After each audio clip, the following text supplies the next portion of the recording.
Good evening and welcome. Now that we have your attention, welcome to the Ferguson Library. I'm Alice Knapp and I'm the CEO here. And as I'm talking, this is your opportunity to put your phones on mute.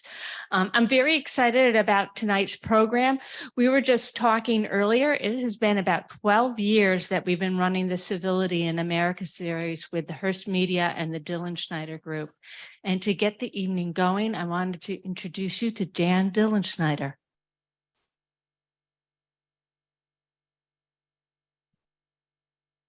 Yes, we have been doing this, what we call the Civility series, for a dozen years, and always at this library. And I was very happy to note that chapter 4 in the book is remain civil, and chapter 5 is reject violence.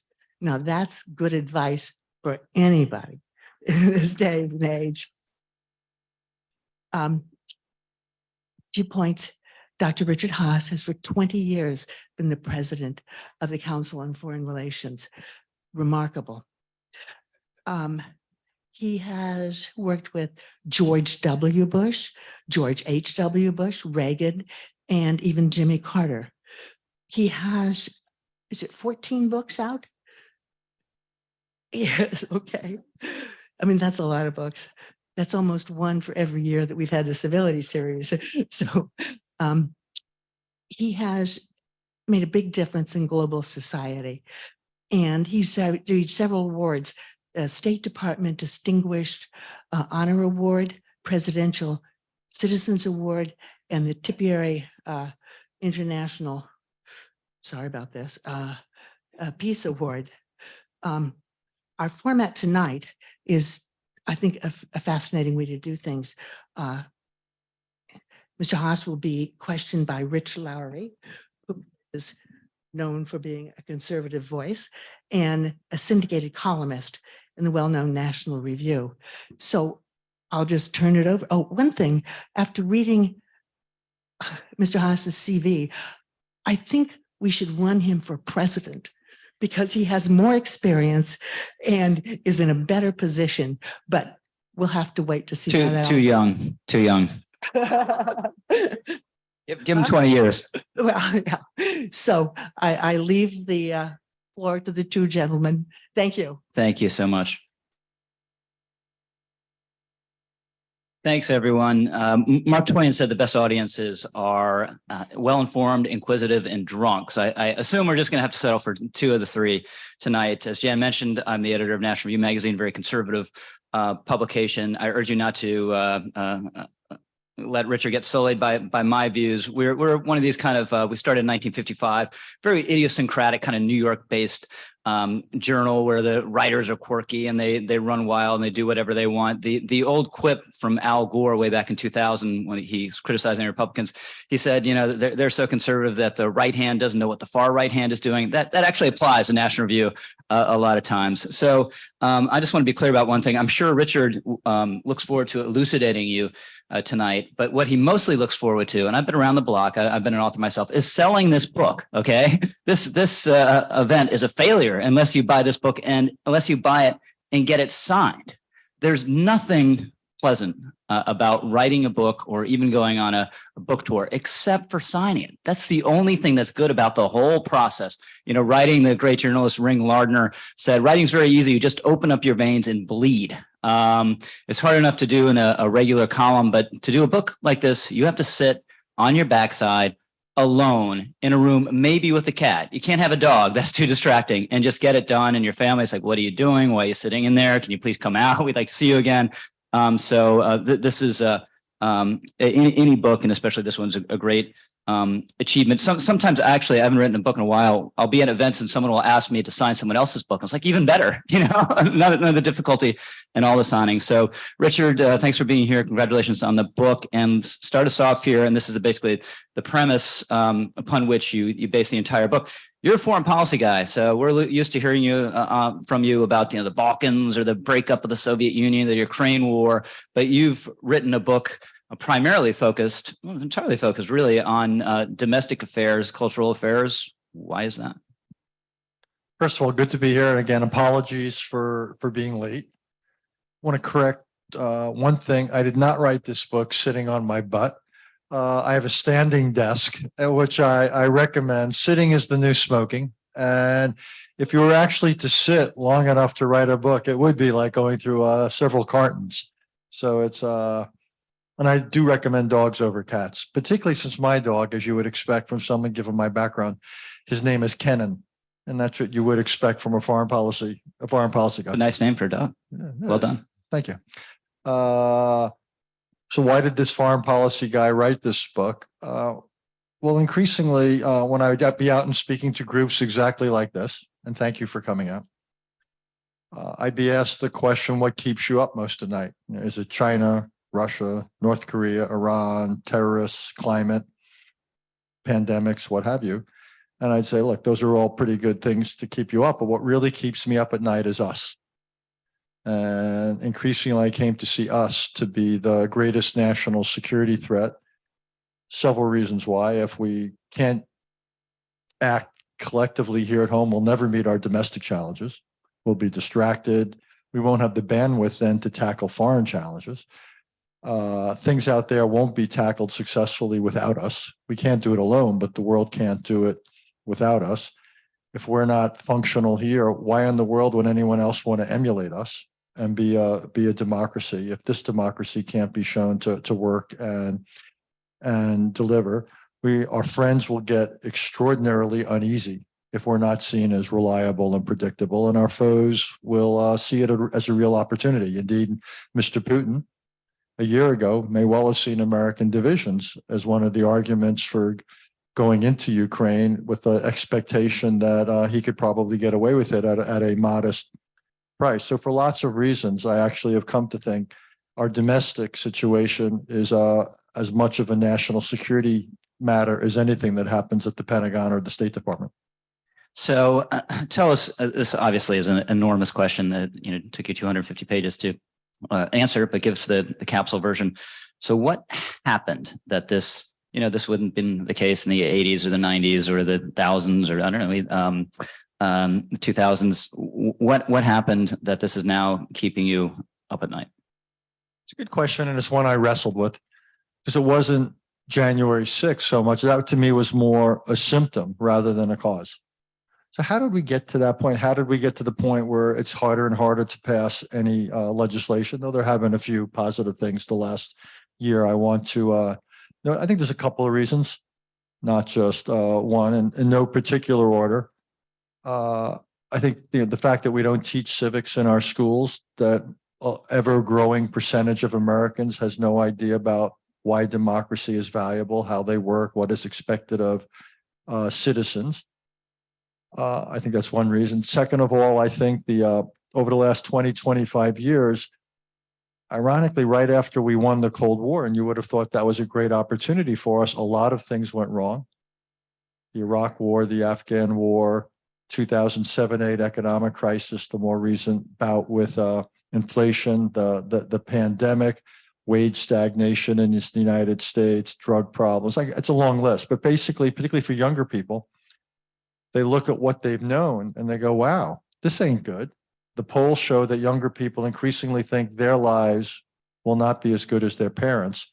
So they turn on the system that they know, which is democracy. So I think that's another reason. I think social media has had a real impact. It's, increasingly we have separate experiences here in America, and also cable reinforces that, radio reinforces. There's very little, we live in an age of narrowcasting, not broadcasting. Harder and harder to get collective experiences. Misinformation is running fairly common. The way we fund our politics as weakened parties.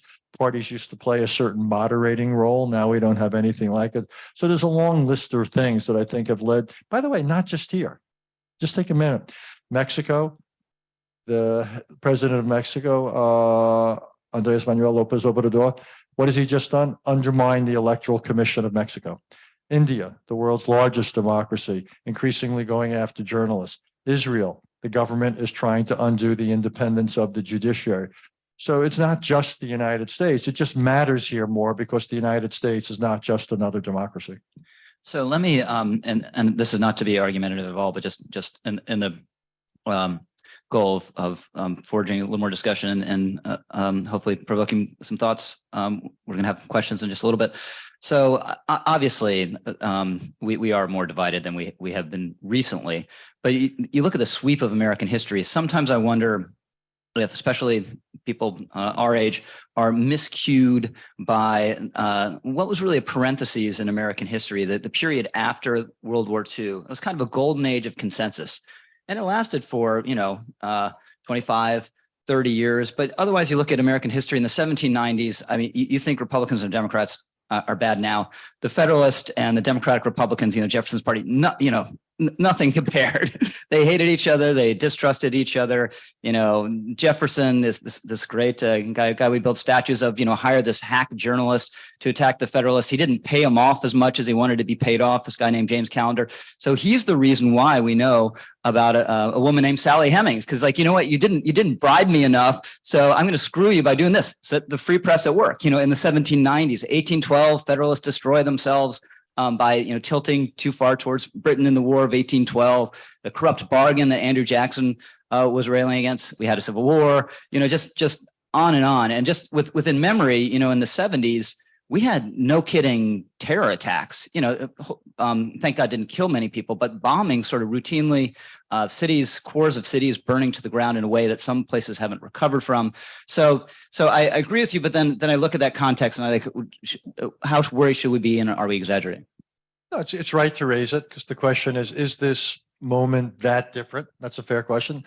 Are we headed towards another civil war? No, I don't see that, but I spent 3 years as the U.S. envoy to Northern Ireland. Could we become something that resembles Northern Ireland? Yes. We could face a future of decentralized, sporadic, politically inspired violence, where rather than January 6th being a one-off, it's more something that happens every now and again against this judge who gets assassinated or this state house or something at the local level. I think the fact that we're so much larger now as a society, we're 333 million people. It's gotten more difficult. Social media did not exist back then. It is a really divisive instrument in our society. As I said, parties have gotten much weaker. Every politician is increasingly his or her own party, which makes it harder in some cases to forge majorities. So I think you make a really good point. We don't want to get too nostalgic about the good old days because the good old days were imperfect. But I do think there is something qualitatively different about now. And even if I'm wrong, I still think the conclusion is not to be sanguine. The kind of Churchillian notion that Americans can always be counted on to do the right thing, but only after they've tried everything else. Maybe. I don't want to test the proposition. Let's not try literally everything else. Yeah, exactly. That's how I feel. I don't want to test it.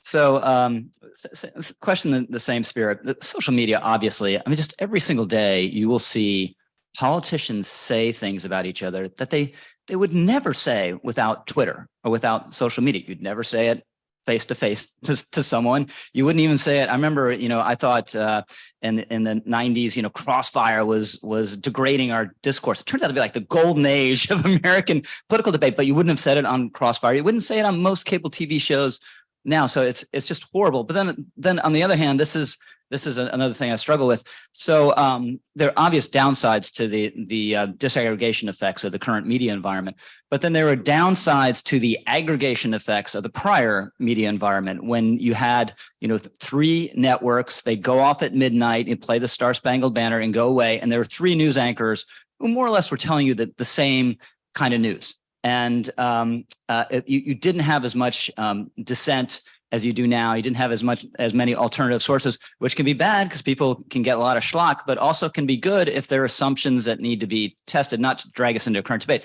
But the lab leak theory, for instance, people who are worried about this disaggregation effect and people getting misinformed wanted to suppress something that might not be true, but it certainly was reasonable. Yeah, I think it's fair to say that both social media, cable, radio, whether it's satellite radio, AM, FM, there's elements of that are good. And I agree, we've moved away from a kind of oligopoly of three networks and a couple of papers. And I think in principle, one would say competition is good. In practice, however, the problem isn't competition, but a lot of the forces out there are not news forces. They're not news organizations. They don't have those values. They don't have those standards. So we essentially now have a world without gatekeepers, where a lot of stuff is out there that's simply untrue. I mean, the revelations about Fox the other day, I thought were extraordinarily worrisome, of putting profit ahead of any sense of obligation or responsibility to report the truth as they knew it. So yeah, I think, again, in principle, having and the lab leak story is actually a good one, because too many people immediately said anyone who thinks the virus started in the lab rather than in the wet markets was just somehow anti-China. I looked at it a couple of years ago. I said, well, kind of hell of a coincidence that the virus would break out in the one town in China where they actually had these labs doing this kind of research. Maybe. But man, you had to really believe in coincidences. Out of all the markets in China, the virus would choose the one town in China that had a lab doing research on it, particularly this kind of fairly aggressive research. I still don't know the truth. We may not. And the fact that the Chinese have scrubbed that market and that town within an inch of its life, again, suggests to me just maybe there's something there they want to hide. I don't know, call me madcap. So no, but that's a good example where competition can be good, but it's, how would I put it? It's got to be responsible competition. For those of you who remember the marathon and someone named Rosie Ruiz, and she kind of cut her way and, might use the subway. Okay, so yeah, there was competition in that marathon, but Rosie was running a different race. And that's my view about the media, is I want to have legitimate, responsible competition, not illegitimate, irresponsible competition. So talk more about civics. You mentioned it earlier, huge emphasis in the book. So I think if you asked everyone in this room, should we have civics education, more civics education? If you ask most people in the country, they say, absolutely, of course we should. But it's, for some reason, it's fallen off. Why? And what do we do about it? I think why no one woke up 20, 30, 40, 50 years ago and said, let's get rid of civics education so much. I think it basically got squeezed. All the emphasis on STEM and other things. I also think there was a sense of people took it for granted. We don't really need it. So, well, we're a democracy. We've been a democracy for over 200 years. We got to worry about now computers and teaching people math, and we're falling behind on reading and all that. So I think it just got squeezed. And I think also, and probably more so in recent years, and I don't know what you think, Rich, is that civics, it's harder and harder to reach agreement about what our history is. What is it we're trying to teach? And indeed, it's one of the reasons that reform, what I want, is going to be tougher to do than I thought, simply because education's gotten so politicized, even weaponized. So it's going to be tough. But again, I don't think it was really an agenda to remove it. I think, like a lot of things in life, it just happened. Possibly also the end of the Cold War reinforced it, the sense that, the end of history, democracy is ascendant. We don't have to worry about anything. So I think there's a lot of assumptions and taking things for granted. And it was almost like oxygen. It was everywhere, but nobody noticed it. So it wasn't anybody's priority. Everything else became somebody's priority. And I think civics just, like musical chairs. It just didn't have a chair at the end of the day. So last question before we go to Q&A from the folks here. So your final chapter is put country first. So what would you say to a Trump supporter? Damn it, he's just using different words, but he's saying America first. Yeah, actually, if I had to rewrite it, I wouldn't say first. I would basically say, as I say in the chapter, put country before party or person. And I would say that. And Ronald Reagan had an interesting thing to say, because it came up. It was a meeting like this I had in Washington, maybe a few weeks ago. And a congressman asked me the question. He said, every one of those people on January 6th, I expect, if we had them here tonight, they would say they were patriots and they were putting their country first. So what do you have to say to them? And I thought about it, and I said, I would quote Ronald Reagan, probably often quoted by your magazine. Ronald Reagan, in his farewell address, talked about the importance of patriotism, but then he stopped and he modified it. He said, it's not enough to be patriotic. You've got to be an informed patriot. And I would argue that the people on January 6th, whatever else they were not informed patriots. They were not informed about what, the consequences of what they were doing for democracy, what it would mean, why simply it's unacceptable, not just illegal, but also unacceptable. So that's where I come out on that. And I think more broadly, what I'm trying to argue is that part of our obligation is to put country first. And that means also putting an emphasis on one another. We've become such a rights obsessed culture. What do we do? What are we owed? And I think even if what Lincoln called the unfinished work of America were finished and our rights were totally respected, it still wouldn't be enough to make American democracy work. Rights come into conflict every day. What do you do then? Do you have gridlock? Do you descend into violence? So this idea that we have to put one another in the country at a higher level, that obligations have to complement rights, I actually think is important if this democracy is going to survive. Questions? Just raise your hand. Please wait for a microphone. Thank you very much. So I'm checking out your CV, and in a 2015 interview, said you're concerned about the diffuse power wielded by states and non-state entities as a result of the proliferation of nuclear weapons. And I grew up across the water. There used to be Nike missile sites, I guess, sometime in the Cold War with tactical nuclear warheads. How worried should we be about an accidental end to the planet via nuclear war? Well, I worry about a lot of things. As I said, I don't dismiss that. And, we got through the Cold War, it stayed cold. Nuclear weapons have not been used except for the final days of World War II. Right now, you have nuclear weapons in the hand of basically 9 countries. The 10th is getting very close to them, Iran, but 9 countries have them: United States, China, Russia, Britain, France, India, Pakistan, Israel, and North Korea. I worry about, to some extent, potential use. Putin has made some threats. I probably worry a little bit more. If I would say maybe the biggest nuclear threat in the next couple of years might be collapse of authority in Pakistan. I think it's probably one of the most underreported stories in the world. And Pakistan, ironically, after Pakistan provided a sanctuary for Taliban in Afghanistan that helped them win, now you have groups operating out of Afghanistan that are trying to radicalize Pakistan even more. And so I worry. So I don't dismiss this as a possibility that somebody could get a hold of a nuclear weapon, or if one day, if things were to get, I don't know if you read, today there was a fascinating piece in The Economist this week about how Russia, the demography of Russia is collapsing. Millions of people have left or have been killed. The average lifespan for men is plummeting. So I can imagine a failed Russia, what that could potentially mean. I probably worry a little bit more about biological stuff. I worry that some scientist is going to be inspired by the pandemic. And this kind of stuff is really difficult to police. So yeah, I mean, I got a lot of things that it's a long list. I mean, it's the reason that the world matters, and there's threats out there. I don't think it can immobilize us, but I take this kind of stuff seriously. But in the short run, I would say Pakistan worries me the most.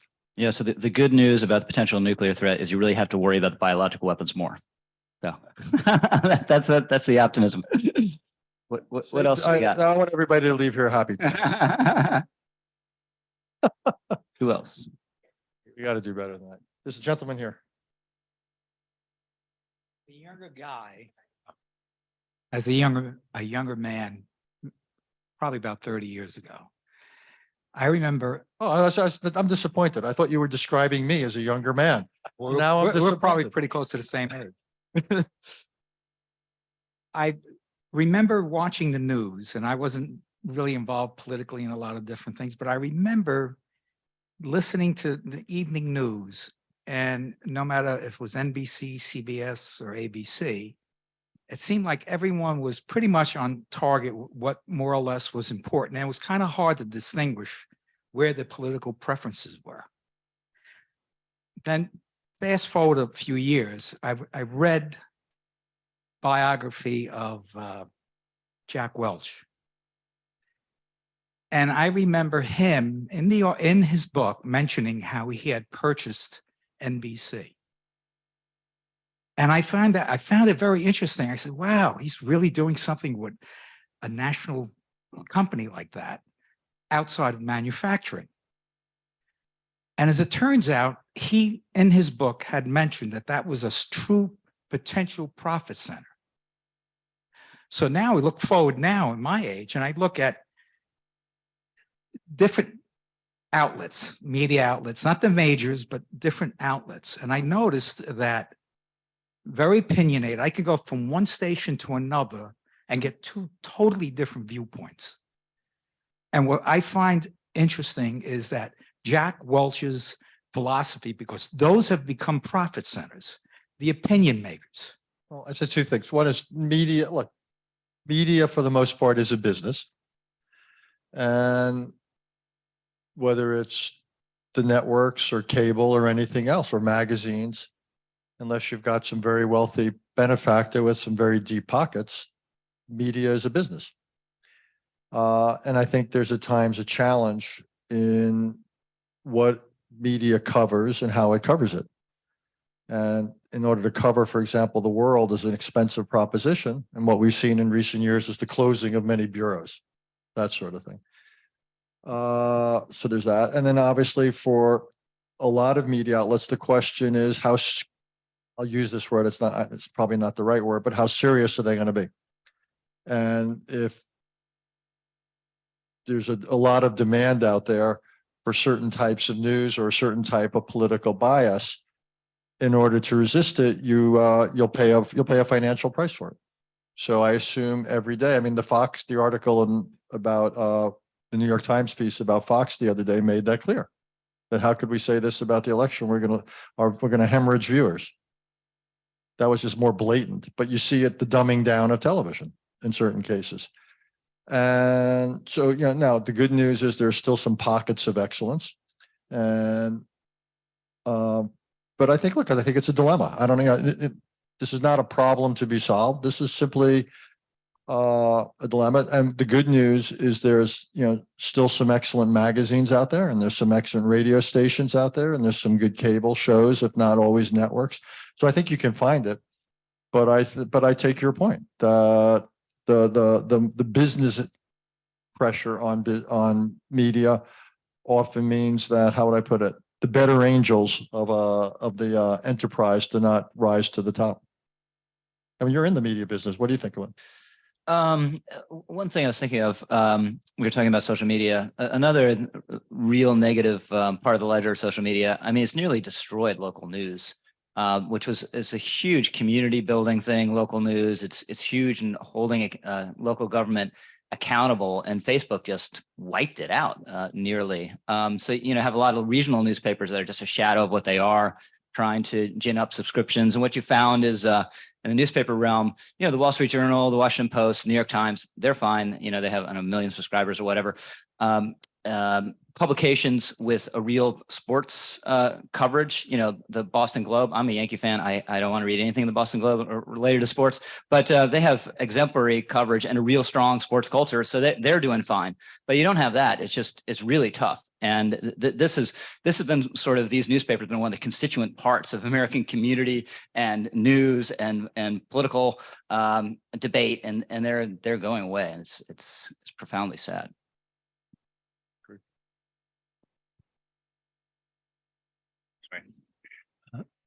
An observation and a question. The first is, I look around here. I did an analysis that if you were 20 years old or younger, it's now been 34 years since the fall of the Berlin Wall. So you're in your 50s. Most of us are here over that. The population of the United States, almost 70%, would have no personal recollection whatsoever of the Cold War while it was fought. The question is, do you see China as an adversary that we should consider the way we did Stalin? The first half of your question tell a story. I used to teach, and it was one of the textbook we used was this book about the Cuban Missile Crisis. And I was about 10 or 15 minutes into the class, and the students' faces were even blanker than usual, which is saying something in my case. And I stopped and I did the math that you just did. I went, wow, none of you were old enough then to have remembered it. In some cases, you weren't even old enough to have been alive. And I might as well be teaching the Peloponnesian Wars for what it matters. I said, let's start the class over. And I literally started the class over. And the lesson I took from that is you got to be really, really careful about any assumptions and so forth. And increasingly my writing assumes nothing. Just to kind of, like, this book's a perfect example. I don't assume that people have recently read the Constitution or the Federalist Papers or any Supreme Court decisions or anything else, or have studied civics. I actually assume in some cases they haven't. I don't see China in quite that way. I think China is a major competitor. In some cases, is a threat. Well, is China a fair competitor? I'm not sure what fair means. The answer is they compete in ways that they think increase the odds they will succeed. So they will steal intellectual property in order to strengthen their economy. They try to, leverage support around the world for votes on Taiwan and things like that. They're now obviously helping Russia in certain ways because they think that strategically that is to their advantage. I take them as a serious competitor and not without major internal challenges, but I take them as a serious guy. In some ways, much more multidimensional than the old Soviet Union ever was, because China's a serious economic force. Soviet system was largely self-contained, almost autarkic, anti-market. China's the world's second largest economy, and it's an important market for much of the world. It's increasingly reaching out to much of the world. So it's a qualitatively, I think, more complicated challenge for us if we not only have, to some extent, the ideological model, not that they so much want to spread it like communism, but just what they are. Obviously, they're growing militarily, but economically, they're out there in many ways. So I actually think it's a more complicated challenge for the United States, and I think we're having trouble coming up with a policy for dealing with it. So we have another question. Remind me, are we trying to end at 6:50-ish still? Yeah, so we'll do one more quickly here. Yes, sir. I agree with everything you said about. Why don't you stop there? Right there. I'd like to follow up though on the China issue. You mentioned stealing intellectual property. One of the ways in which there's historical ignorance is that when we were not, you're ahead of me, when we were not an industrial nation, our entire manufacturing base was built on stealing British intellectual property. So we can't get too moralistic about this. But more seriously, I'd like to take advantage of your incredible experience and ask you to respond to the following statement. We must not go to war with China over Taiwan. Well, look, I would prefer not going to war with China over Taiwan. On the other hand, I think the United States has extraordinarily large national interest that Taiwan not become a victim of Chinese aggression. Taiwan is a democracy of 23, 24 million people. It is the world's largest producer of advanced semiconductors. And it is central to what our closest allies in Asia, beginning with Japan and South Korea, see as their own national security.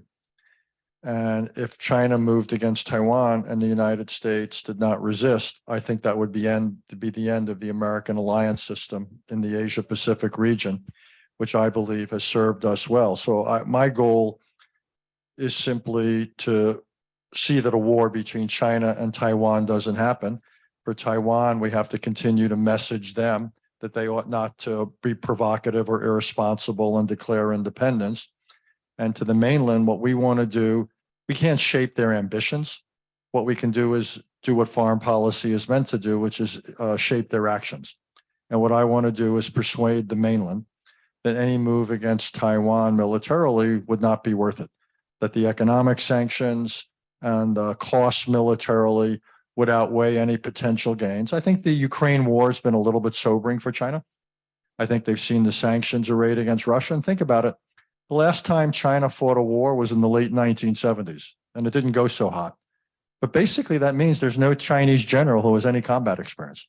So I expect that when Xi Jinping gets his military updates, he's wondering, I wonder how much some of these updates might be like what Vlad was hearing about his army before he went into Ukraine. So I don't think something is imminent, but I think it's possible. My goal is simply that every time any Chinese leader looks at using force against Taiwan, that however reluctantly, he concludes that it's simply too risky. And I think we can do that more than anything else by strengthening Taiwan militarily. And Japan is increasing. I think one of the most under-remarked upon stories in the world is Japan's reemergence militarily, and work with Japan and Taiwan above all and several other countries to build the capacity to successfully resist China. I think that's in the realm of the doable. So really quickly, 1 minute. The nature of the book, you're warning about a problem. But you say you're not sanguine, but you are optimistic. So 1 minute to kind of end on a big uplifting note. Why are you optimistic? Well, the reason I'm optimistic is I'll give you. Wasn't hoping to stump them on this one. No, you're not. You're not. I want to give you a thoughtful answer. 2 reasons. One is the structural advantage of democracies is their capacity for adaptation and change. And look, we've all sorts of flaws. We've made all sorts of mistakes. The ability of democracies to self-correct, though, I would say, is the great inherent advantage of democracy. And that's why I'm not sanguine. I'm not saying it's automatic, but I think the potential is there. And we have a lot of examples in our history where we've dealt with challenges and overcome them. The other is, since the book's published, I've had a lot of meetings with groups like this and other groups. And I think what I've tapped into, and the reason the book's doing okay, is that most Americans, when they hear what I'm saying, they're nodding their heads. They know that something's amiss. People know that things have gone off the rails to some extent, and they are no longer confident that tomorrow is going to be better than today. And because of that, I think there's a receptivity, and it won't take that much. Think about it. You know, as 45% of eligible voters just voted in the midterm elections. If 1 or 2% more voted in ways that I thought rejected extremism, it wouldn't even be close. In the next presidential election, we go from 60-odd% to maybe 65%, and more people come out and vote and basically do what I would recommend, which is put democracy first, we'll be just fine. So I don't think the lift is that extraordinary in order to stabilize this political experiment of ours that I would argue is well worth stabilizing. Here, ladies and gentlemen, Richard Haass.